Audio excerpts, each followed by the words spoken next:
What's up, everybody? So today's video, we're going to go over 5 things that you have got to stop doing in your manual transmission vehicle, things you just should not do in a car with a stick shift. Real quick, we have Bros for Feet decals. Check out the description below. We only ordered 80 of them to begin with, so hurry up and get them while we still have some.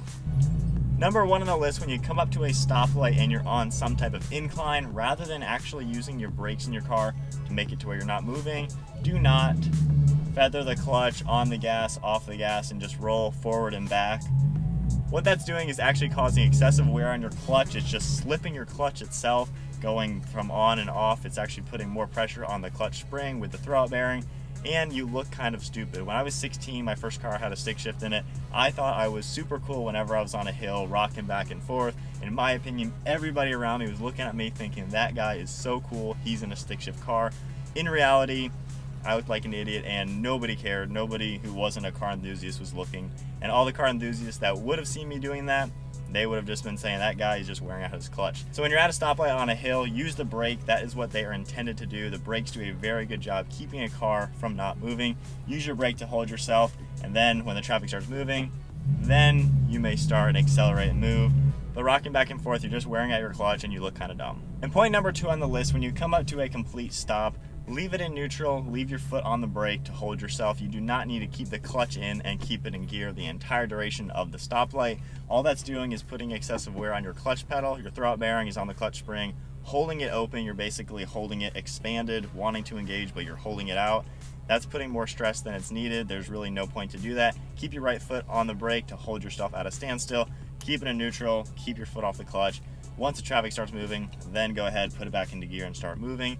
Now, if you are at a stop sign, you know you're going to be stopped for just a few seconds. You can leave it in gear, make sure it's safe, and then proceed. But if you're going to be there at any length of time, just leave it in neutral and foot on the brake. Number 3 on the list, this is more of a comfort issue. The shifter is not a handrest and your clutch pedal is not a footrest. When you're cruising in your car, don't get in the habit of just leaving your hand on the shifter and resting your foot against the actual clutch pedal. This is bad for a few reasons. With the shifter, you have to think about this more of the inside of the transmission rather than an interior decorative piece. This shifter is actually connected to the inside of the transmission, and putting any type of pressure on it in any direction is actually pushing it against the gearing in the vehicle, and you're basically pushing a stationary object against something that is spinning, and that's causing excessive wear. When you're making an actual shift in the car, it's a very quick duration of the shifter pushing the collar against the synchro into the gears to make an actual gear change. So if you're just putting a little pressure on there by holding it some way, shape, or form, you're just putting excessive wear on it, and you don't need to do that.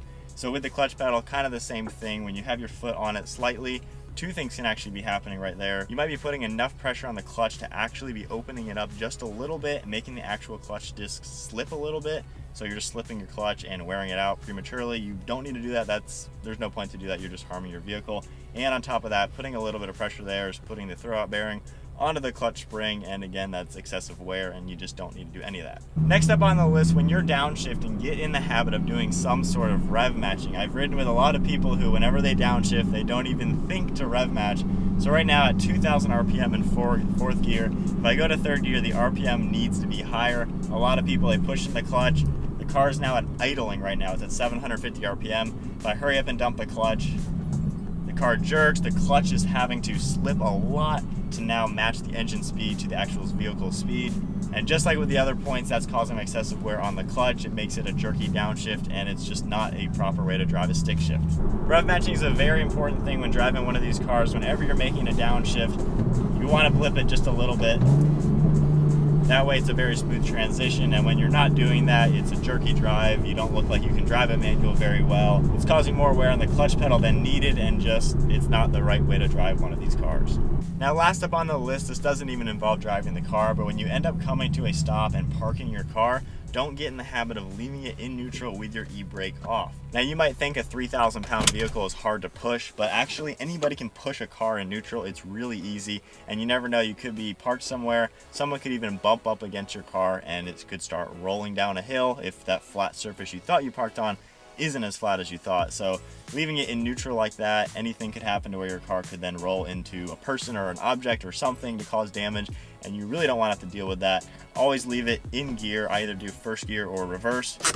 keep the e-brake engaged, safely park your vehicle like that, and that's the best way to park. Now, in case you thought that was reckless, that was a controlled experiment, so don't worry, the car was in no danger, although it was in neutral rolling, so yeah, it could have been bad, but it goes uphill, so we're all good.